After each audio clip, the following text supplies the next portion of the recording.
Supermarket owner और as a consultant मुझे ये पता है कि ये माइक्रो मैनेजमेंट बिजनेस है। इसमें बहुत सारी चीज़ें हैं, छोटी छोटी चीज़ें हैं। और जब हम कोई नई स्टोर ओपन करने जाते हैं और इस फॉर्मेट में जब चाहते हैं तो क्या इम्पोर्टेंट है क्या नहीं, इसके अंदर जनरली रिटेलर ना सारी चीज़ों को सीक्वेंस में रखता है और सीक्वेंस वाइज पहली 3 4 5 हो गई तो वो बाकी चीज़ों को देखना छोड़ देता है और स्टोर खोलने की जल्दी होती है उसमें।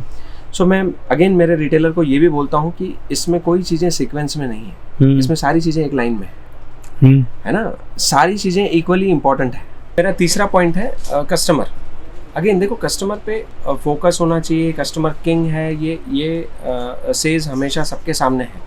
मेरे हिसाब से मैं बोलता हूँ आपके पास में आपको जो सीखना होता है वो सबसे बड़ा लर्निंग पॉइंट जो है, जो आपको सब कुछ सिखा रहा है वो कस्टमर है। अगर आप उस पर ध्यान दे रहे हो, आप अगर फ्लोर पे खड़े होकर कस्टमर का बिहेवियर जज कर रहे हो, देख रहे हो वो कैसा कर रहा है, कस्टमर की डिमांड क्या है, कस्टमर की रिक्वायरमेंट्स क्या है, वहाँ से आपको सब कुछ सीखने को मिलेगा। नमस्ते भाइयों बहनों, मैं आकाश विश्वकर्मा, आपका किराना फ्रेंड। आज आपको एक बहुत ही अच्छे दोस्त से मिलाने वाला हूँ जो कि हैं गुलशन कृपलानी जी। मेरी जर्नी जब किराना जगत में शुरू हुई थी तब हमारा परिचय हुआ था और आज से 5-6-7 साल से हम बहुत अच्छे दोस्त और बहुत अच्छे, अगर मैं कहूँ तो किराना फ्रेंड हैं। गुलशन जी एक सुपरमार्केट ओनर है, सुपरमार्केट कंसल्टेंट हैं और एक सुपरमार्केट एंटरप्रेन्योर भी हैं। तो मैं तो बहुत कुछ बोल सकता हूँ, बट मैं चाहूँगा कि गुलशन जी आप एक्सप्लेन करें कि आपकी जर्नी किराना जगत में कब और कैसे शुरू हुई। जी नमस्ते, मेरा नाम गुलशन कृपलानी, मैं अकोला महाराष्ट्र से बिलोंग करता हूँ। मेरी जर्नी आकाश जी सुपरमार्केट की अगर मैं कहूँ तो सुपरमार्केट के पहले जो मुझे सब कुछ जो मेरा लर्निंग है, जो मुझे सीखने मिला, वो सब मेरे घर की फैमिली स्टोर थी, किराना स्टोर थी, जो 2006 में मैंने वहाँ बैठना शुरू किया और वो स्टोर 1977 से मेरे फादर रन कर रहे थे। सो मेरा जो किराना जर्नी है वो एक्चुअली 2006 से स्टार्ट हुआ, जहाँ पे मैंने 2013 तक सब कुछ जो किराना सीखा मैं वो वहीं सीखा। मेरे साथ में काम करने वाले लोग, मेरे कस्टमर्स और मेरे पापा ऑफ कोर्स, जिन्होंने मुझे सब कुछ सिखाया वहाँ पे एज ए किराना रिटेलर, किराना कैसे वर्क करता है। और फिर वहाँ से 2013 में फैमिली की सोच जो थी वो मॉडर्न बिजनेस की तरफ बढ़ रही थी आगे, और वहीं से हमने एक जो हमारा first retail outlet as a supermarket हमने ओपन किया, दैट वाज इन 2013 जब हमने हमारा सुपरमार्केट ओपन किया। So we started like that. तो पहली बात तो जैसे हमने बात की कि फैमिली की एक मॉडर्न सोच हो गई। हम अकोला के एक छोटे से एक्चुअली अकोला एक छोटा सा महाराष्ट्र में एक शहर है जहाँ से हम गुलशन जी बिलोंग करते हैं जी। तो ये अपने आपके और आपके परिवार ने क्या बदलता देखा कि आप एक किराना फॉर्मेट से एक supermarket 1000 square feet open store जो सेल्फ सर्विस हम कहते हैं उसमें आए? क्या चेंज देखा आपने आसपास, क्या सोच कैसे आई है? देखिए इसमें सोच तो नो डाउट घर में एक basic education was the reason. मेरे फादर की अगर मैं सोच कहूँ, that was also supporting to the modern things basically. और मेरा एजुकेशन अच्छा होने के बाद भी मैं जब इस बिज़नेस के अंदर आया तो वो भी एक मोटिवेटिंग चीज़ फैमिली के लिए हो जाती है कि अगर पढ़ा लिखा बंदा अगर घर पे आ रहा है तो कुछ नया हमने करना चाहिए। सो उस चीज़ को ढूंढते हुए हम लोग इस फैसले पे पहुँचे कि हमने एक सुपरमार्केट ओपन करनी चाहिए। बहुत बढ़िया। तो आपकी जर्नी शुरू हुई 2013 के 1000 स्क्वायर फीट के स्टोर से। अगर मैं सही हूँ गलत हूँ, आप वन ऑफ अकोलास पहले 2-3 स्टोर रहे होंगे जो एक मॉडर्न स्टोर था। तो उस समय पे अकोला एज अ मार्केट ने कैसे एक्सेप्ट किया कि मैं एक गुरु के पास स्टोर जानता हूँ जो ट्रेडिशनल रहा है, आज जो एक 1000 square feet modern store self service है, तो लोगों का एक्सेप्टेंस, लोगों का रिएक्शन कैसा रहा जब भी ट्रांजिशन हुआ? तो देखिए अगर मैं प्रिसाइसली कहूँ, जैसा आपने कहा कि पहले 2-3 स्टोर में हमारा स्टोर था, ऑफकोर्स पहले 2-3 स्टोर में तो था ही, बट व्हाट वाज डिफरेंट, मेरे स्टोर शुरू करने के पहले तक जो स्टोर्स अकोला में चलते थे वो स्टोर ओनर वहाँ पे गले पे बैठ के ही धंधा करता था। No doubt self service store उन्होंने कर लिया, बट सारे स्टोर्स, इवन आज भी काफ़ी सारे अकोला में जो सुपरमार्केट्स हैं उसमें से काफ़ी सारे इसी फॉर्मेट में आज भी चल रहे हैं कि ओनर गले पे बैठा है, कैश वो कलेक्ट कर रहा है और बिलिंग कहीं और हो रही है।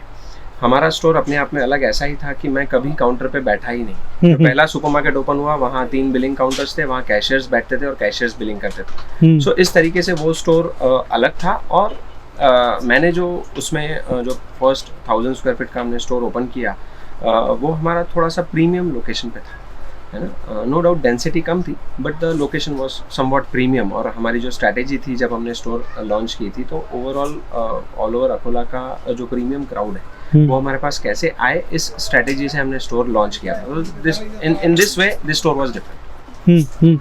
तो आपने एक बहुत ही अच्छी चीज़ कही जो मैं चाहूँगा आप डिफ्रेंशिएट करें कि अगर मैं एक किराना वाला हूँ और अगर मेरी एक सुपरमार्केट और मैं गले पे बैठा हूँ, तो मैं ऐसे क्या सिस्टम्स और प्रोसेस में चेंज करूँ कि आज की तारीख में मैं वो कंट्रोल जो होता है छोड़ सकता हूँ, क्योंकि ये बहुत बड़ा प्रॉब्लम है। आप एकदम राइट हो इसमें।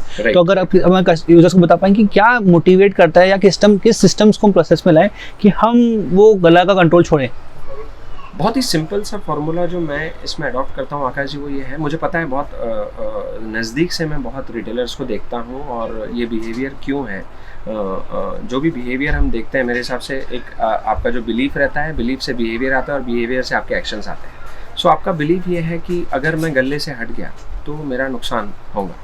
So yes this is possible, but इसमें क्या है, अगर आप गले से बाहर उठ के बाहर बैठ के उसके आप SOPs बनाओगे या उसकी प्रोसेस जो है वो आप बहुत स्ट्रॉन्ग बनाओगे, ताकि मेरे वहाँ पे जो नुकसान हो सकते हैं उस पर मैं प्रिकॉशनरी एक्शंस क्या ले सकता हूँ, ये सारी चीज़ें अगर मैं वहाँ पे करता हूँ तो मैं बहुत अच्छे से बाहर से ऑपरेट कर सकता हूँ।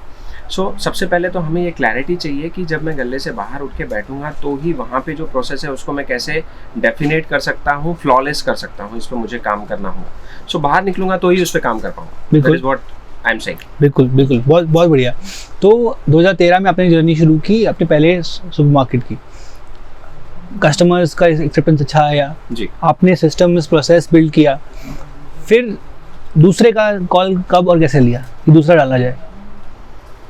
हाँ देखिए, इसमें दूसरा स्टोर जब डालने की बात हुई, फ्रैंकली स्पीकिंग जब मेरा पहला स्टोर था जहाँ मेरे एक्सपेक्टेशंस थे वैसे काम नहीं कर रहे थे, और इसकी पढ़ाई शुरू की 2013 से 2016 तक 17 तक हम लोग ये समझना चाहते थे कि हम जो बिज़नेस कर रहे हैं उस बिज़नेस में जो एक्सपोनेंशियल ग्रोथ हमें चाहिए, बहुत बड़ी ग्रोथ जो चाहिए, अगर वो मुझे नहीं मिल रही है तो वो कैसे मिलेंगी और हम कहाँ कम हैं जो स्टोर पे। सो हमने यहाँ से जो लोकेशन, एक बहुत ही इम्पोर्टेंट टॉपिक होता है आकाश जी, कोई भी सुपरमार्केट हम खोलने जा रहे हैं तो मेरा कैलकुलेशन ये बोलता है कि जब आप स्टोर खोलने जा रहे हो तो 80% जो फैक्टर है जो काम करता है वो लोकेशन काम करती है।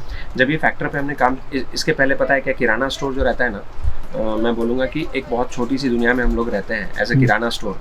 तो गुलशन जी, आपने बहुत ही इंपॉर्टेंट पॉइंट कही कि एक लोकेशन का इम्पोर्टेंस जो होता है सुपरमार्केट को खोलने और चूज़ करने में, थोड़ा इस पे विस्तार में बात कर सकेंगे तो कि क्या क्यों इतना लोकेशन इम्पोर्टेंट है? देखिए, जैसे बिल्कुल इस पे बात कर सकते हैं। मैंने जैसे कहा आपको कि जब हमने पहली स्टोर खोली उसका लोकेशन हमने बहुत ज़्यादा स्टडी करके एज अ फर्स्ट स्टोर हमने बहुत ज़्यादा उसकी स्टडी नहीं की, और जब हम इसके डीप में गए कि हम कहाँ कम पढ़ रहे हैं, सो उसमें हमें लोकेशन का इम्पोर्टेंस हमने स्टडी करना शुरू किया। तो हमने समझा कि लोकेशन इज़ बहुत ज़्यादा इम्पोर्टेंट थिंग है। सो लोकेशन देखिए कैसा है, इसको टेक्निकल लैंग्वेज में कैचमेंट एरिया भी बोलते हैं। किस कैचमेंट एरिया में आप जा रहे हो, वहाँ पे डेंसिटी कैसा है, कैसा कंपटीशन है ना, कितना रिक्वायरमेंट है स्टोर का, क्या साइज़ के स्टोर का रिक्वायरमेंट है, पेइंग कैपेसिटी कैसा है। सो जब आप इन सारे एस्पेक्ट्स पे काम करते हो तो आपको समझ में आता है कि लोकेशन कैसा लेना चाहिए। सो हम लोग ना सुपरमार्केट बिजनेस में आकाश जी पर स्क्वायर फीट टर्नओवर से काउंट करते हैं कि बिजनेस पर स्क्वायर फीट मेरा कितना आ रहा है। सो अगर लोकेशन बेहतरीन है तो पर स्क्वायर फीट टर्नओवर्स आपके उस हिसाब से आपको रिस्पॉन्ड करते हैं, आपका कस्टमर उस हिसाब से रिस्पॉन्ड करता है। तो लोकेशन बेहतर होना एक सुपरमार्केट के लिए हर मायने में बहुत ज़रूरी है। जी बिल्कुल जी। तो ये हो गई बात लोकेशन की। आपने जैसे आपने कहा कि आपके एक स्टोर का धंधा है ऑलरेडी एक्लिप्स, नए स्टोर का धंधा है ऑलरेडी एक्लिप्स द जूना वाला दुकान। राइट। तो दैट शुड हैव, वो बहुत तगड़ा मोटिवेशन रहा होगा आपके लिए कि अब हम बहुत स्टोर खोलें। तो इस बात पे जब आप आए तो आपने फिर सोचा होगा कि मैं अपने जूने स्टोर में क्या गलत कर रहा हूँ। जी। तो ऐसे कोई चीज़ आप आइडेंटिफाई करोगे कि अपने पुराने वाले स्टोर में कि ये हमको इम्प्रूव करना चाहिए? बहुत इंटरेस्टिंग क्वेश्चन है मेरे लिए आकाश जी। और जो सबसे बड़ा चेंज मेरी मेंटालिटी में आया फर्स्ट स्टोर पे, जैसे मैंने आपको बताया कि काफ़ी अच्छे लोकेशन पे प्रीमियम क्राउड को मैंने वहाँ कैटर किया था, और जो सेकंड स्टोर था वो लोकेशन टोटली मासेस वाला लोकेशन था, सैलरीड लोग और सब कुछ।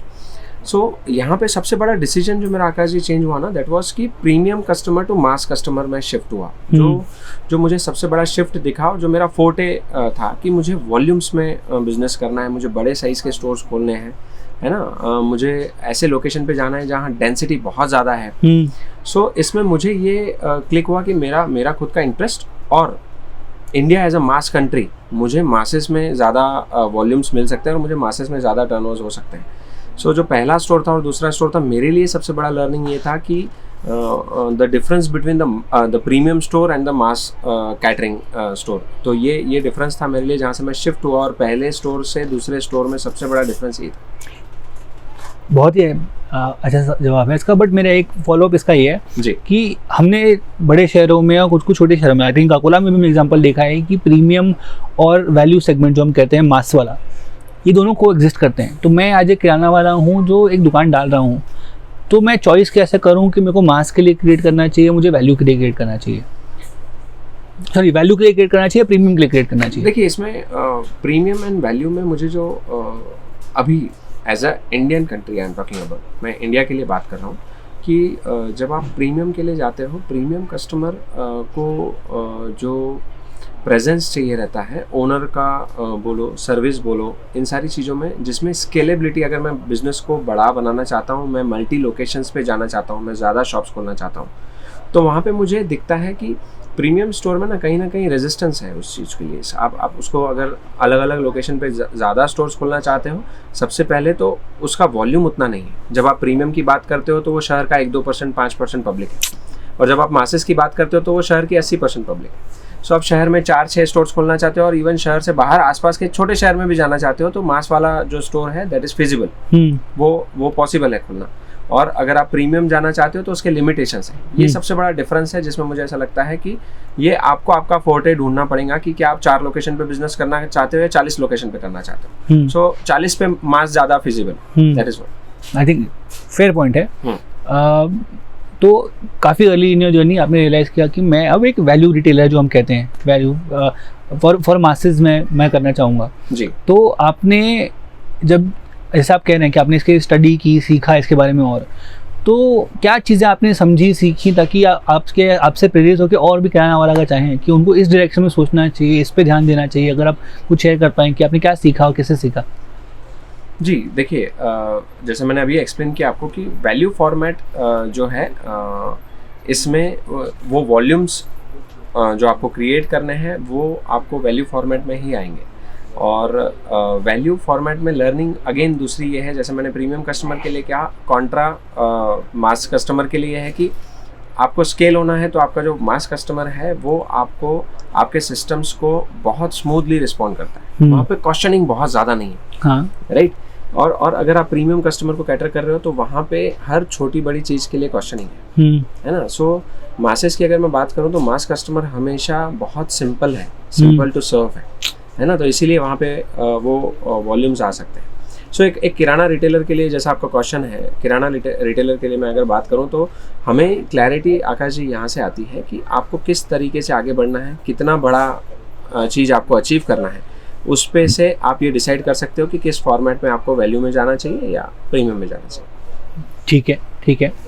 तो आपकी जर्नी रही सेकंड स्टोर पे, जो आपने ये जो तीसरा स्टोर जहाँ पे हम अब हैं, इसका कॉल कब लिया कि कब और बड़ा स्टोर करना चाहिए? देखिए, दूसरा स्टोर खोलने के बाद, जब आप फर्स्ट स्टोर के बाद सेकंड स्टोर आप ओपन कर रहे हो, और सेकंड स्टोर इज़ लाइक कि आप सेकंड स्टोर में आ गए, तब आप चेन फॉर्मेट में आ चुके हो, आप 2 लोकेशन को ऑपरेट कर रहे हो। अब यहाँ से बस यही है कि आप तीसरा, चौथा, पाँचवा कब खोल रहे हो, ये सोच आपकी जनरली होती है। सो बस सेकंड के बाद तो थर्ड लोकेशन सर्च में था, अभी फोर्थ लोकेशन सर्च में है। सो इस तरीके से आगे बढ़ रहे हैं, और सेकंड खुलने के बाद थर्ड सर्च करते करते यहाँ पहुँचे। जी, बहुत बढ़िया जी। पहले तो उम्मीद है मुझे फोर्थ आपको जल्दी मिल जाए।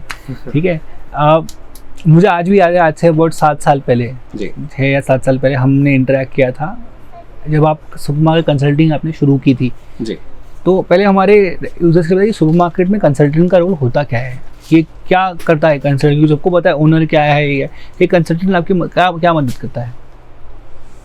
देखिए, कंसल्टेंट ये कंसेप्ट जब मैंने शुरू किया था तब तो काफ़ी एलियन था, अभी काफ़ी एक्सेप्टेंस दिख रहा है इसकी तरफ। लोगों को पता है कि सुपरमार्केट में कंसल्टेशन होती है, काफ़ी लोगों को आज भी नहीं पता है छोटी लोकेशन पे, इट इज़ ओके, बट उसका एक्सेप्टेंस आ रहा है। So supermarket as a supermarket consultant मैंने ये रियलाइज़ किया है कि मैंने 100 साल पुरानी किराना रिटेल आउटलेट को भी कंसल्टेशन किया है आकाश जी, और जो ये बिज़नेस में नए हैं उनको भी कंसल्टेशन किया है। दोनों बहुत अलग अलग हैं, है ना। जो किराना रिटेल एक्सपीरियंस पर्सन है उसको आज के मॉडर्नाइजेशन की तरफ अगर मैं बात करूं, मैं जो नए सिस्टम्स हैं, स्कैनर्स हैं, पॉस सिस्टम्स हैं, या नई टेक्निक्स हैं बिज़नेस करने की, सुपरमार्केट में सेल्फ सर्विस फॉर्मेट में अगर मैं किराना मेंटालिटी लेके आऊँ तो क्या दिक्कतें आती हैं, मुझे क्या खुद में चेंजेस लाने, ये किराना रिटेलर को समझाना होता है, और जो नया पर्सन है उसको किराना सिखाना पड़ता है।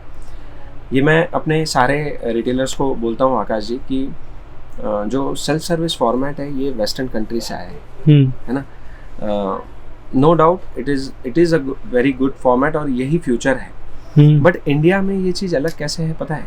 इंडिया में मैं इसे देखता हूँ as a advance version of kirana, right. ये अल्टीमेटली किराना स्टोर ही है। देखिए वेस्टर्न कंट्रीज में टिन पैकेजिंग में ग्रोसरी जो भी खाना पीना है वो बिक रहा है, करेक्ट। और यहाँ पे आज भी दाल चावल खाया जा रहा है और मुझे दिख रहा है 20 साल बाद भी दाल चावल ही खाने वाले हैं लोग, करेक्ट है। So you have to be ultimately a grocer. आपको किराना तो बहुत अच्छे से बेचना आना ही चाहिए सुपरमार्केट चलाने के लिए। सो नए लोगों के लिए वो चैलेंज हो जाता है, पुराने लोगों को मतलब उसे बैलेंस करना होता है, पुराने को नए फॉर्मेट में लाना है और नए वाले बंदे को जिसको पॉस सिस्टम काफ़ी कुछ पता है उसको किराना सिखाना पड़ता है। So as a supermarket consultation मैंने बेसिकली ये रियलाइज़ किया हूँ एक चीज़, और फिर इसके बाद काफ़ी सारी चीज़ें हैं जो कुछ ना कुछ इसमें छूटता है। एज अ सुपरमार्केट ओनर और एज अ कंसल्टेंट मुझे ये पता है कि ये माइक्रो मैनेजमेंट बिजनेस है, इसमें बहुत सारी चीज़ें हैं, छोटी छोटी चीज़ें हैं, और जब हम कोई नई स्टोर ओपन करने जाते हैं और इस फॉर्मेट में जब चाहते हैं तो क्या इम्पोर्टेंट है क्या नहीं, इसके अंदर जनरली रिटेलर ना सारी चीज़ों को सीक्वेंस में रखता है, और सीक्वेंस वाइज पहली 3, 4, 5 हो गई तो वो बाकी चीज़ों को देखना छोड़ देता है और स्टोर खोलने की जल्दी होती है उसमें। सो मैं अगेन मेरे रिटेलर को ये भी बोलता हूँ कि इसमें कोई चीज़ें सीक्वेंस में नहीं है, इसमें सारी चीज़ें एक लाइन में है ना, सारी चीज़ें इक्वली इम्पॉर्टेंट है। आकाश जी स्टोर जब ओपन होता है ना तो एज अ कंसल्टेंट हम जो चीज़ बताते हैं, जैसे एक स्टोर में स्टॉक लगाना जितना इम्पोर्टेंट है उतना ही इम्पोर्टेंट है इनविटेशन कार्ड डिस्ट्रीब्यूट होना, पर्टिकुलरली इन इंडिया। मैं इंडिया की अगर बात करूँ तो जैसे इनविटेशन कार्ड जो है ना एज अ रिस्पेक्ट दिया जाता है ना। तो जब नया रिटेलर या इवन पुराना किराना रिटेलर भी जब अपनी स्टोर कन्वर्ट कर रहा है तो एज अ कंसल्टेंट हम उसे उस चीज़ का इंपॉर्टेंस देते हैं। नया रिटेलर हो या इस फॉर्मेट में नया बंदा आने वाला हो, वो हेजिटेट करता है, इनविटेशन कार्ड उसको दिया जाता है जो मेरे पहचान का है ना। बट हम एज अ कंसल्टेंट उन्हें बताते हैं कि इनविटेशन कार्ड जो है ये जब स्टोर ओपन हो रहा है तब एज अ लीफलेट काम करता है ना, मेरा प्रमोशनल एक्टिविटी है। और जब मैं 5,000 10,000 लोगों को इनविटेशन कार्ड डिस्ट्रीब्यूट करता हूँ तो out of that 30-40% conversion ratio है उसका, ये इंडिया में होता है। Because invitation card as a respect काम कर रहा है, तो वो सामने से कस्टमर सोचता है कि शायद ये मेरे पहचान का है, मैं इसको नहीं पहचानता हूँ बोल के वो स्टोर विजिट करता है ना। तो ये ऐसे बहुत सारे पॉइंट्स हैं जो एज अ कंसल्टेंट हम रिटेलर को बताते हैं। जैसे स्टोर ओपन होने के पहले प्रोडक्ट रेंज एग्जैक्टली कौन सी काम कर रही है एज अ सुपरमार्केट ओनर। देखिए किराना रिटेलर है और एक नया रिटेलर है जो किराना स्टोर से बिलोंग नहीं करता है, दोनों को भी प्रोडक्ट मिक्स का इंपॉर्टेंस उतना ज़्यादा नहीं है। एज अ किराना रिटेलर वो काउंटर के पीछे जब स्टॉक बेच रहा है ना, वो एज अ इन्फ्लुएंसर है। संतूर सोप की जगह लक्ष्य यादी में उसने डाल दिया ना तो कंज्यूमर कुछ नहीं बोल रहा, उससे बोलेगा। सेल्फ सर्विस स्टोर में आपको आपका प्रोडक्ट मिक्स कंज्यूमर क्या ले सकता है उस हिसाब से पहले से प्रेडिक्शंस करने हैं। आपका जो सिलेक्शन है प्रोडक्ट मिक्स का वो जितना बेहतरीन उतना धंधा अच्छा है ना। तो ये किराना रिटेलर का भी उसके ऊपर उतना होल्ड नहीं होता है और नए बंदे का तो होना ही नहीं है। सो एज अ कंसल्टेंट ऐसे बहुत सारे फैक्टर्स हैं जिसमें हम लोग काम करते हैं। तो ये तो आपने किसी बहुत स्ट्रॉन्ग पॉइंट बोला प्रोडक्ट मिक्स करके। हमारे पास भी बहुत लोगों के मैसेजेस कॉल आते हैं कि प्रोडक्ट मिक्स सही हम बनाएं कैसे। तो अगर मैं, क्योंकि आपका काम एक्सपांस एक ज्योग्राफी, कहीं पे आप पूरे इंडिया काम करते हैं और हर जगह हर लोकेशन और स्टेट में आपने काम किया है, तो ऐसी कुछ पॉइंट्स अगर बता पाएंगे कि right set of product mix में कैसे रखूँ एज ए किराना ओनर, तो क्या होगा? कुछ गाइडिंग प्रिंसिपल्स मेरे लिए। जी देखिए अब अगर मुझे राइट प्रोडक्ट मिक्स चूज़ करना है तो एक्चुअल परफेक्ट प्रोडक्ट मिक्स मेरे पास डेवलप होता है, जिसकी प्रोसेस है। स्टोर जब आप चला रहे हो तब आपको आपके सेल बेसिस पे फर्स्ट ऑफ ऑल चॉइस करना होता है। करेक्ट। दूसरा, अगर आप एज अ रिटेलर, एक एक्टिविटी है जो हम क्लाइंट प्लेस पे भी करते हैं और हर किसी रिटेलर ने करना चाहिए, वो है वी कॉल इट बेंचमार्किंग। आप जब स्टोर्स में करने जाते हैं तो जो सब टॉप लीडिंग स्टोर्स हैं आपके यहाँ पे, रेदर इट बी वो अगर किराना स्टोर है या सुपरमार्केट्स हैं, जो भी है, वहाँ पे आप जाइए और वहाँ पे सबसे ज़्यादा बिकने वाले प्रोडक्ट्स कौन से हैं, इस पे आपको बेसिकली स्टडी करना होगा। और कभी भी कोई भी कंपनी एज अ कंसल्टेंट हम लोग तो बहुत इजी बना देते हैं किसी भी रिटेलर के लिए। हमारे पास वो सारे फॉर्मेट्स और सारे लिस्टिंग्स रेडी हैं कि कौन से प्रोडक्ट्स देने हैं। But as a new retailer he have to study, उन्हें ये स्टडी करना पड़ेगा कि कौन से प्रोडक्ट फास्टेस्ट मूविंग है। जो सेल्समैन आपके पास आ रहा है कंपनी से, आप वहाँ से एक डेटा निकाल सकते हैं कि कौन से सबसे ज़्यादा बिकने वाले 50 प्रोडक्ट आपकी कंपनी के हैं, 100 प्रोडक्ट आपकी कंपनी के प्रोपोर्शनेटली। हिंदुस्तान लीवर कंपनी की अगर मैं बात करूँ तो वहाँ 700 प्रोडक्ट है। हाँ। सो 700 में चलने वाले मैक्सिमम 40% से 280 प्रोडक्ट, 270 प्रोडक्ट कौन से हैं। सो उस पे से आपको एक डेटा निकल सकता है। सो इस तरीके से हम अपने फास्टेस्ट मूविंग प्रोडक्ट सेलेक्ट कर सकते हैं। वाह। तो आई थिंक ये बहुत ही इंपॉर्टेंट पॉइंट जो आपने कहा कि फास्ट मूविंग कैसे कैसे किया जा सकता है।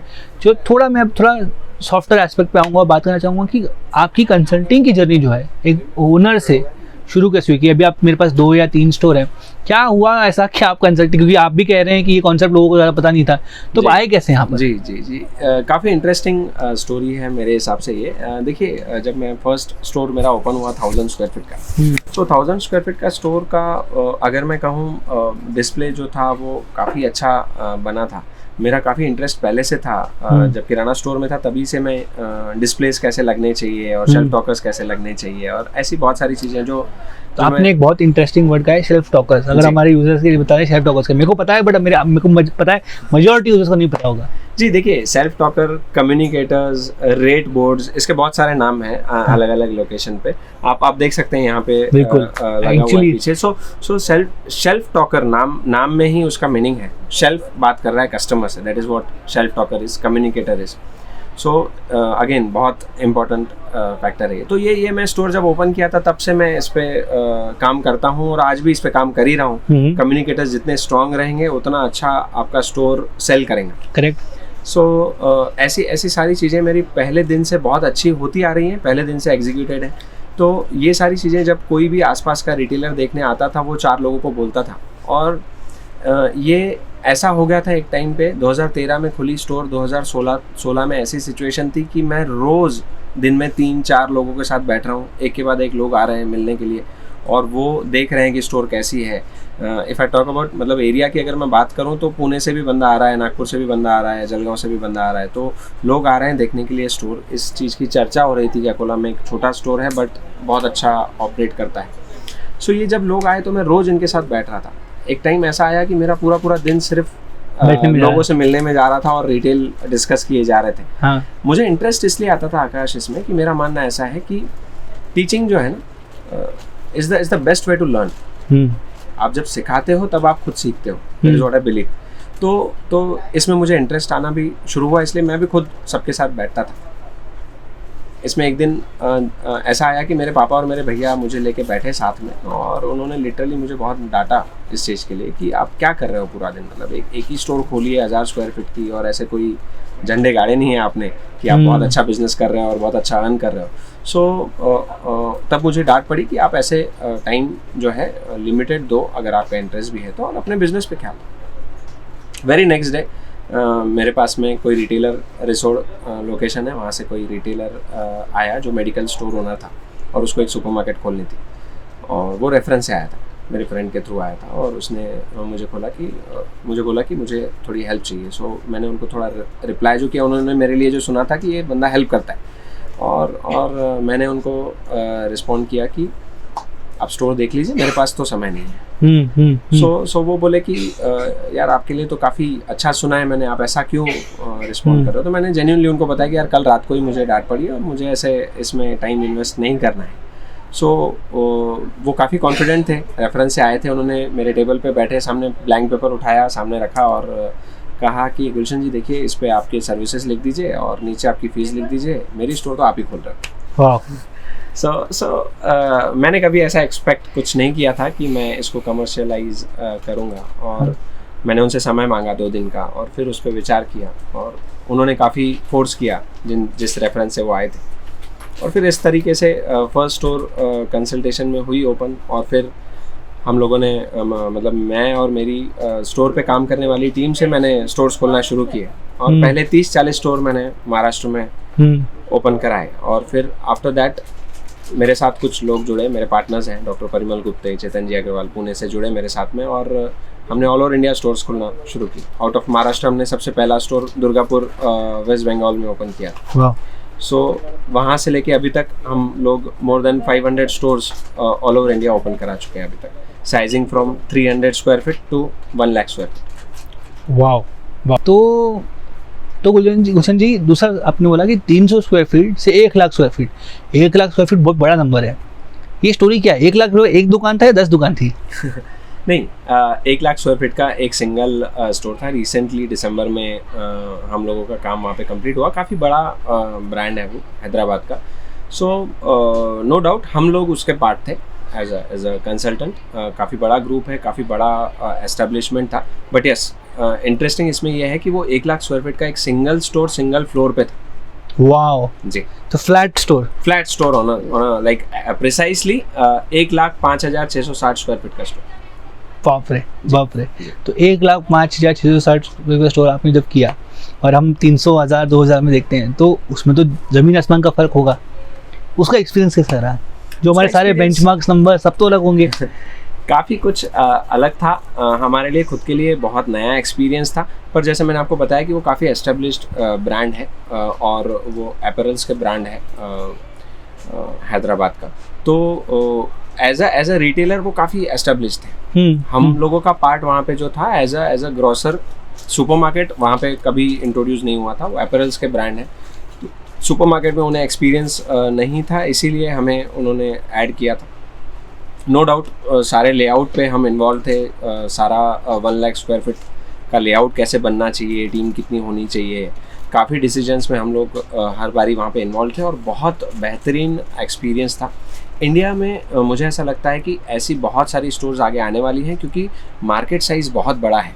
और उस स्टोर को जो रिस्पॉन्स था, आकाश जी, मैं खास करके ये चीज़ बोलना चाहूँगा, जो स्टोर को रिस्पॉन्स था दैट वाज एनॉर्मस। बहुत बहुत ज़बरदस्त रिस्पॉन्स।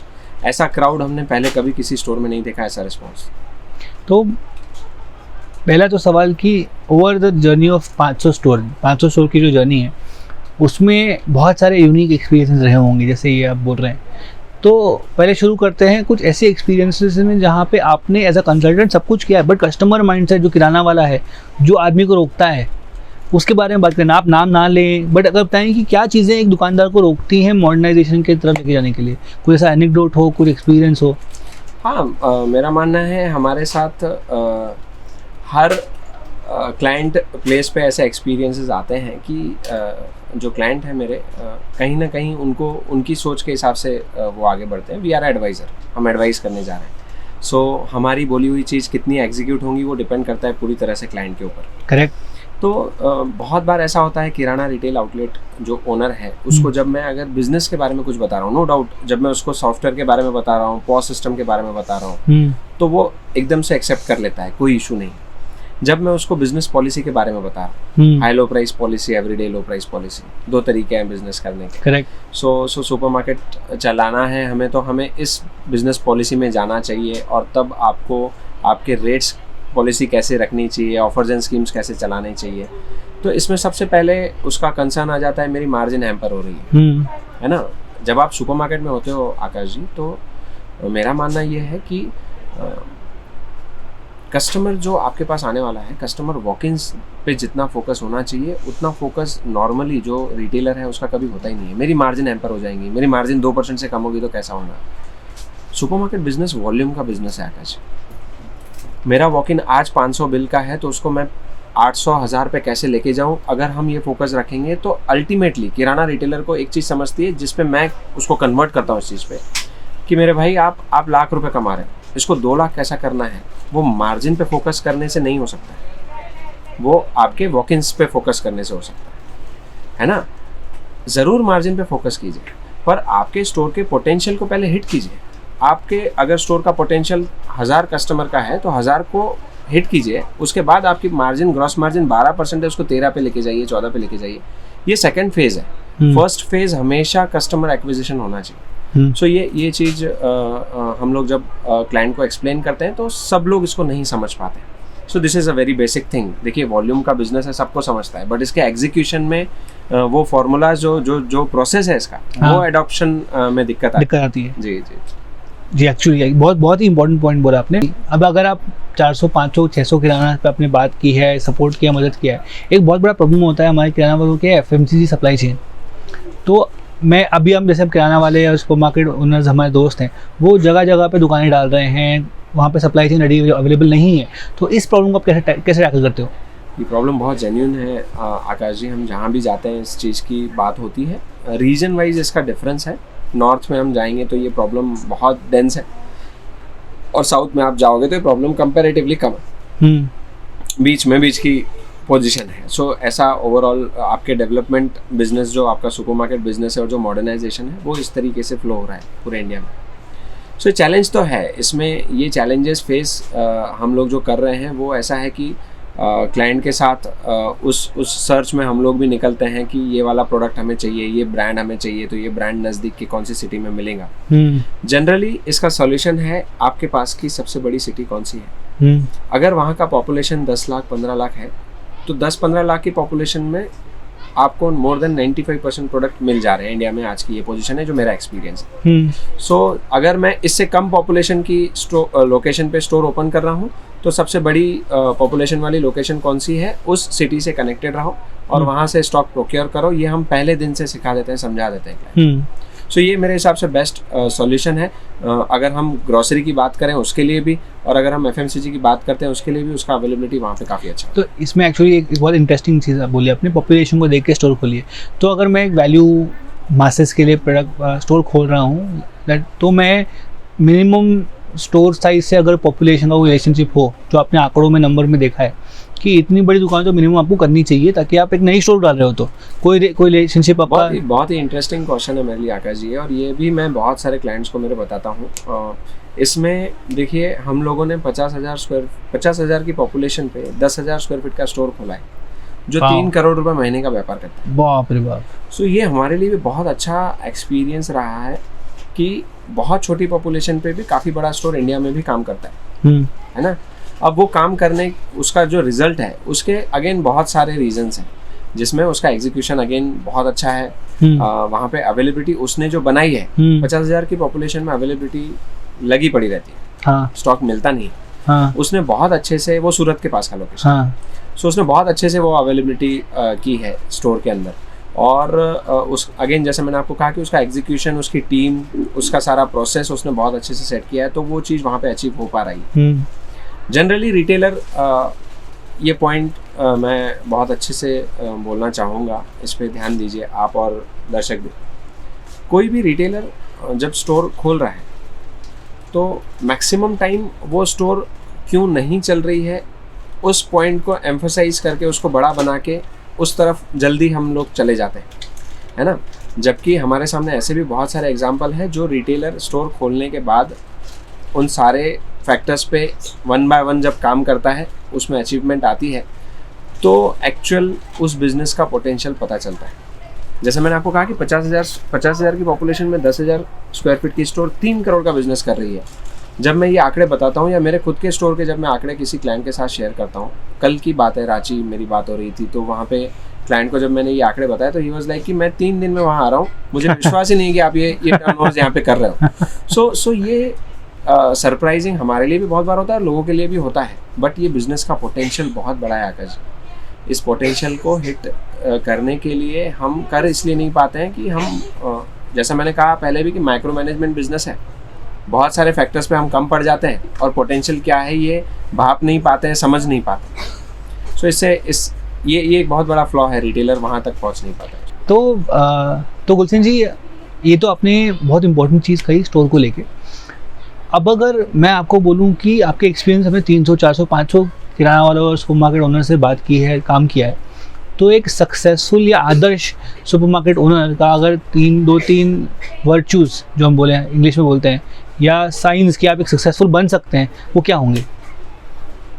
काफ़ी इंटरेस्टिंग क्वेश्चन है आकाश जी मेरे लिए। ये मेरा एक्सपीरियंस जो अभी तक का है उस हिसाब से देखिए, ये बिज़नेस माइक्रो मैनेजमेंट बिज़नेस है, मैंने पहले भी आपको कहा। उस हिसाब से इस बिज़नेस में जब भी हम आ रहे हैं तो पेशेंस आपके पास बहुत अच्छा होना चाहिए। That is my first point. पहला पॉइंट ये है कि आपके पास पेशेंस काफ़ी अच्छा होना चाहिए, क्योंकि नॉर्मली रिटेलर्स को मैंने इसमें देखा है कि इस बिज़नेस में एंटर करते से ही आपको बहुत बड़ा रिटेलर बन जाना है एकदम से, जो इसमें होता नहीं है ना। आपको काफ़ी छोटी छोटी चीज़ें सीख के, पेशेंस रख के आपको ये बिज़नेस करना है। Second point is execution.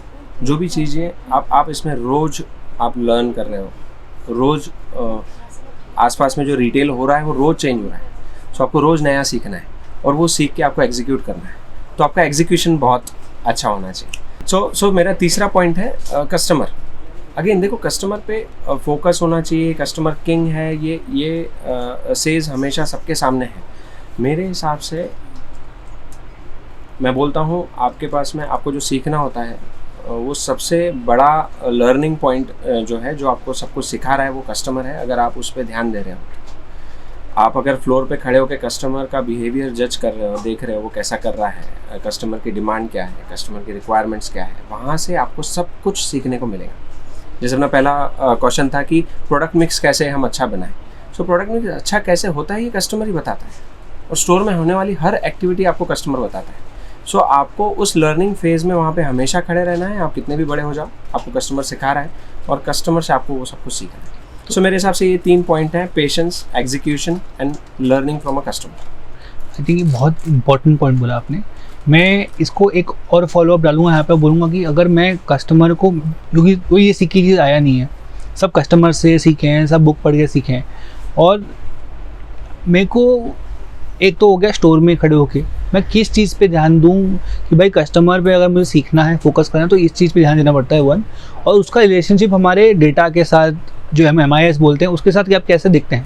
Right, आपने बहुत अच्छा पॉइंट लिया इस पे कि कस्टमर को सिर्फ फ्लोर पे आपको वॉच नहीं करना है। आपकी MIS रिपोर्ट्स भी आपको बताती है कि कस्टमर कैसा बिहेव कर रहा है। करेक्ट। अगर मैं किसी तरीके का डिस्प्ले स्टोर में लगा रहा हूँ, उस डिस्प्ले को कौन सा कस्टमर कैसे रिस्पॉन्ड कर रहा है, क्या टिकट साइज़ वाला कस्टमर है, ऐसे बहुत सारे डिटेल्स आपके पास MIS रिपोर्ट्स में होती हैं, जहाँ से आपको ये समझना होता है कि कस्टमर उस पर कैसे रिस्पॉन्ड कर रहा है। और जब आप फ्लोर पे खड़े हो, तब अगेन इसमें देखिए एक बहुत अच्छी स्टडी है कि जैसे मैं एक एग्जांपल दे रहा हूँ आपको कि एक सिंगल लेडी अगर स्टोर में आई है, और अगर 2 फ्रेंड्स लेडीज़ अगर स्टोर में आई है, और एक कपल आया है ना, एक फैमिली आई है, ये सारे अलग कस्टमर है, even if they are same. मतलब एक लेडी अगर सिंगल लेडी जब आई है, वो एक फ्रेंड के साथ वही लेडी अगर आ रही है, तो इन दोनों का बिहेवियर अलग है। हाँ। जब वो अपने हस्बैंड के साथ आ रही है, तो उनका behaviour not about behaving but about purchase behaviour, वो टोटली अलग है ना। सो ये एक स्टडी है ना। ऐसे बहुत सारी स्टडीज़ हैं सुपरमार्केट में। जैसे अगर मैं कोई प्रोडक्ट रैक में लगा रहा हूँ और मैं कोई प्रोडक्ट नीचे ज़मीन पे डंप कर रहा हूँ, पैलेट पे डंप कर रहा हूँ, सो इसमें 10 टाइम्स का डिफरेंस आ जाता है। मैं प्रोडक्ट अगर मैंने शेल्फ पे लगाया है और वही प्रोडक्ट मैं डंप करके अगर उस पर ऑफर रन कर रहा हूँ, सेम ऑफर, इस पर भी 20 रुपये ऑफ है, उस पर भी 20 रुपये ऑफ है, सेम प्रोडक्ट पे, तो मेरा डंप किया हुआ जो प्रोडक्ट है उसका सेल 10 टाइम्स ज़्यादा आता है। वाह, है ना। ये हो गए मेरे डिस्प्ले के, जिस पे कस्टमर अलग से रिस्पॉन्ड करता है। ये एक लर्निंग है मेरे लिए, जो मुझे अगेन कस्टमर नहीं सिखाई है, उसके अलग अलग बिहेवियर से। करेक्ट। सो इस तरीके से आपको फ्लोर पे खड़े होके कस्टमर का बिहेवियर अगर आप देखोगे और वहाँ से अपनी लर्निंग्स लेते रहोगे, तो आपको रोज़ नई चीज़ें मिलेंगी। तो आपने एक चीज़ बहुत इंपॉर्टेंट चीज़ कही, जो हम मॉडर्न रिटेलर्स कहते हैं KPI को।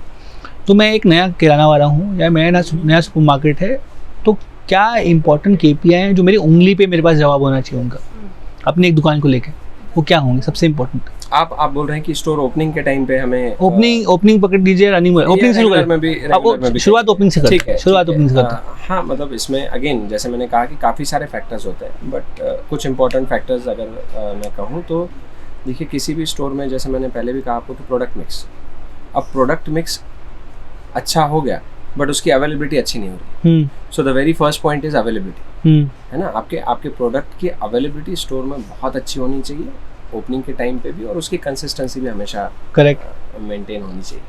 उसके बाद का पॉइंट है अगर मैं एक सुपरमार्केट, वैल्यू सुपरमार्केट की बात कर रहा हूँ, तो आपके ऑफर्स एंड स्कीम्स जो है वो बहुत अच्छे से कस्टमर को कैसे अट्रैक्ट कर सकते हैं। जनरली अब अगर मैं ऑफर्स एंड स्कीम्स में थोड़ा डीप जाऊँ तो रिटेलर मिस्टेक कहाँ करता है आकाश जी? मैंने डीओ लाई है, बाय वन गेट वन बेच रहा हूँ, है ना। मैंने कोई टॉयलेट क्लीनर लाया है, वो मैं बाय वन गेट वन बेच रहा हूँ। मैं hand wash bye one get one बेच रहा हूँ। आप बाय वन गेट वन बेच रहे हो, बट जो कस्टमर की रिक्वायरमेंट है उसमें बाय वन गेट वन है या सिर्फ बाय वन गेट वन है ना। ये चीज़ रिटेलर को, वो हमेशा अपनी ही दुनिया में है। कस्टमर को क्या चाहिए वो अलग पड़ा है, और हम क्या कर रहे हैं वो अलग है। सो मैंने DO buy one get one लाया है, अरे सर उसको आज फॉग चाहिए, है ना, हैंड वॉश उसको डेटॉल चाहिए। आप उसको लोकल ब्रांड ला के दे रहे हो और आप बोल रहे हो मैं बाय वन गेट वन दे रहा हूँ, कस्टमर की रिक्वायरमेंट नहीं है। सो इसके लिए ना मेरा एक बहुत ही मुझे बहुत अच्छा लगता है पर्सनली, मेरा एक टैगलाइन है, again in the first phase. देखिए बिजनेस के हमेशा फेजेस हैं, तो जब आपका नया फेज़ है, आप नए हो, साल 2 साल 3 साल आपको हुए हैं, सो उस फेज़ के लिए मेरा हमेशा सारे क्लाइंट्स को बोलना होता है कि ब्रांड बेचोगे तो ब्रांड बनोगे, है ना। इनिशियली आपका स्टोर का ब्रांड नहीं है, सो आप लोकल ब्रांड लाके बेचोगे तो कस्टमर उस पर रिस्पॉन्ड नहीं करेंगे। So customer already Harpic use कर रहा है, डिटॉल यूज़ कर रहा है ना। सो हिंदुस्तान लीवर की रेड लेबल चाय यूज़ कर रहा है। सो ब्रांड बेचोगे तो ब्रांड बनोगे, ब्रांड बन जाओगे तो खुद का ब्रांड बेचोगे। That is in second phase, है ना। तो ऑफर्स एंड स्कीम्स जो आप चला रहे हो वो बिकने वाले प्रोडक्ट्स पे आप ऑफर्स एंड स्कीम्स चलाओ। And third my point is कि इन सारी चीज़ों का प्रमोशन आप जो कर रहे हो, अगेन नीश मार्जिन होने की वजह से हमें बहुत लिमिटेड प्रमोशंस में जाना पड़ता है। बट जैसे मैंने आपको कहा कि स्टोर खोलते समय इनविटेशन कार्ड का जो मेरा प्रमोशन है, या मेरा कंसिस्टेंटली लीफलेट का जो मेरा प्रमोशन है, ये प्रमोशन बहुत अच्छे से एग्जीक्यूट होना चाहिए। पर्सनली मैं इसका एग्जीक्यूशन बताऊं अगर मेरे स्टोर में मैं कैसे करता हूं, तो लीफलेट डिस्ट्रीब्यूट होने के लिए मेरे कैचमेंट एरिया की हर गली में कितने घर हैं ये मुझे पता है। मेरा बंदा न्यूज़पेपर में तो लीफलेट डालता ही है, बट हर घर में जाके लीफलेट डाल के आता है और इसका रिपोर्टिंग मुझे करता है कि आज इतनी जो मेरी लेंस थी इसमें मेरा लीफलेट डिस्ट्रीब्यूट हो गया है, इतनी लेंस बाकी है, और हम एरिया वाइज वो डिस्ट्रीब्यूट करते हैं और सारी एरिया कवर होनी चाहिए, इस पर काम करते हैं। सो इन अगेन मैं रिकॉल करूँ तो product availability, offers and schemes and promotion of that offers and schemes outside your store, ये तीनों फैक्टर्स बहुत इंपॉर्टेंट हैं एक स्टोर को सक्सेसफुली रन करने। जी बहुत ही अच्छी चीज़ आपने कही। मैं थोड़ा, अगर ये तो होगी आपकी कंसल्टेंट की जर्नी जब आप करते, तो अगर मैं क्लोजिंग की तरफ आऊँ गुलशन जी, और अगर मैं फाइनल मैसेजेस बोलूँ, तो हमारे 1 लाख आज के सुपरमार्केट ओनर्स हैं जो साल 2 साल 3 साल 4 साल में दुकान खोली होगी और ठीक ठाक धंधा कर रहे हैं, ये वो भी जानते हैं, और एक बेंचमार्क से भी वो कर रहे हैं कि नहीं इतना बाप धंधा नहीं कर रहे। तो उनके लिए अगर एक मैसेज होगा कि कैसे वो इम्प्रूव कर सकते हैं अपने आप को, तो वो क्या होगा? आकाश जी, इसके लिए मैं आपको मेरे सारे दर्शकों को भी एक फॉर्मूला देना चाहूँगा। It is called as 3 Ds: data, delegation and disruption. Data, एक सुपरमार्केट में MIS रिपोर्ट्स लेके मुझे डेटा पे स्टडी करना बहुत ज़्यादा ज़रूरी होता है। जैसे कि काफ़ी सारी MIS रिपोर्ट्स होती है, कैटेगरी वाइज सेल्स होता है, वॉक-इन्स होता है, टिकट साइज होती है। सो इस डेटा पे स्टडी करना बहुत ज़रूरी है। Second is delegation. डेलीगेशन हम एज अ रिटेलर, अगर मेरी सोच जो है वो डेलीगेट करने की नहीं है, मेरे सारे काम अगर मैं नीचे डेलीगेट करके मेरी टीम को एम्पावर नहीं कर रहा हूँ, तो मैं आगे नहीं बढ़ सकता हूँ। सो एक मीडियम साइज रिटेल स्टोर में मुझे ये सबसे बड़ा फ्लॉ दिखता है। And third is disruption. Again disruption काफ़ी सारी फैक्टर्स पे आप कर सकते हो, जैसे खुद का प्राइवेट लेवल लॉन्च करना, या मैं कहूँ कि आप जो सर्विसेज दे रहे हो और जो मेरा कंपटीशन सर्विस दे रहा है उससे बेहतर मैं सर्विसेज कैसे दे सकता हूँ, मैं कहाँ सर्विसेज में और बेहतर हो सकता हूँ, इस तरीके से मैं मार्केट डिस्टर्ब करूँ। ऐसे डिसरप्शन के काफ़ी सारे तरीके हम एग्जीक्यूट कर सकते हैं हमारे स्टोर में। So these 3 Ds are like मेरी तरफ से इस रिटेल स्टोर के। तो गुलशन जी, अभी आपने बात, ये तो हमारे यूजर्स के लिए हो गया, ठीक है। अब अगर मैं एक बहुत सक्सेसफुल, मैं जैसे आप अकोला में सक्सेसफुल सुपरमार्केट ओनर रहे हैं और अब स्केल करके बढ़ रहे हैं, वैसे मैं अपने छोटे शहर में एक बहुत ही सक्सेसफुल सुपरमार्केट ओनर हूँ और मेरे को भी आपकी तरह एक सुपरमार्केट एंटरप्रेन्योर बनना है, तो मेरे लिए क्या मैसेज होगा? अगेन बहुत अच्छा क्वेश्चन है ये। इसमें से मैं सक्सेसफुल जो थिंग है वो तो सबकी अपनी अपनी डिफाइंड है। नो डाउट अपनी डेफिनेशंस है उनकी सबकी, बट एक ऑलरेडी जो बहुत अच्छा बिजनेस कर रहा है सुपरमार्केट में, उनके लिए इंडिया में जो अभी सिचुएशन है, जो मैं ऑल ओवर इंडिया ट्रैवल कर रहा हूँ, तो बहुत अच्छी चलने वाली स्टोर रिटेलर जो इंडिया का है, वो रिटेल चेन के बारे में जो है उसकी जो वर्किंग है, एक स्टोर पे जो वर्किंग है वो दूसरी स्टोर खोलता है, बट वो 3, 4, 5, 6 स्टोर्स के बारे में सोच के पहली दूसरी स्टोर पे काम नहीं कर रहा है ना। ये मुझे ये सबसे बड़ा फ्लॉ दिखता है। मेरा इसमें एक सजेशन रहेगा उस रिटेलर के लिए कि even I am chasing also this thing, but मुझे ये कमी दिखती है कि रिटेलर जो बहुत अच्छा कर रहा है उसने चेन के बारे में पहले दिन से सोचना चाहिए। जब आप जो भी आपकी SOPs आप बना रहे हो, आप KRAs बना रहे हो, आपकी टीम आप बना रहे हो, तब आपको आपकी बड़ी सोच, आपकी लंबी सोच रख के आपने सुपरमार्केट जो आप रन कर रहे हो, ऑलरेडी अच्छा रन कर रहे हो, उसको आगे तक लेके जाने के लिए सोचना चाहिए। ये मैं इसमें एक पॉइंट ऐड करना चाहूँगा कि ये मॉडेस्ट हैं। इनका अगर आप प्रोसेस, SOPs, यहाँ तक कि इनका इन्वेस्टमेंट इनका डिस्ट्रीब्यूशन सेंटर, जबकि आज ये 2-3 स्टोर देख रहे हैं, बट इन्वेस्टमेंट ऐसा हुआ है कि आज के उससे 10, 15, 20 स्टोर को संभाल सकते हैं। तो ये बहुत ही इंपॉर्टेंट पॉइंट है। बिल्कुल आकाश जी, मैं इसीलिए ये पॉइंट कह रहा हूँ, मैं चेस कर रहा हूँ, बट कहीं ना कहीं मैं उसको एग्जीक्यूट भी कर रहा हूँ। जो आपने यहाँ पे देखा है कि 2 स्टोर पे अगर मैं डिस्ट्रीब्यूशन सेंटर बना रहा हूँ, तो मैं अगली 5-10 स्टोर को ध्यान में रखते हुए काम कर रहा हूँ। और मैं चाहता हूँ कि सक्सेसफुल रिटेलर जो सुपरमार्केट बहुत अच्छे से चला रहा है, उसके लिए नेक्स्ट जो चीज़ है, उसके लिए जो फ्यूचर है, वो यही है कि उनकी सोच जो है वो चेन ऑफ स्टोर्स में आगे जाए। और मुझे पता है सुपरमार्केट बिजनेस में इंडिया में हम लोग जो सबसे बड़ा हमारा जो विचार विमर्श करने वाली जो चीज़ है वो है मार्जिन्स। बहुत नीश मार्जिन्स पे हम लोग काम कर रहे हैं ना। सो मार्जिन्स बढ़ने का जो स्कोप रहता है वो हमेशा वॉल्यूम्स में है, और वॉल्यूम्स आपके चेन सिस्टम से ही आएंगे। सो इसीलिए हमें वो लेके चलना चाहिए पहले दिन से। ठीक।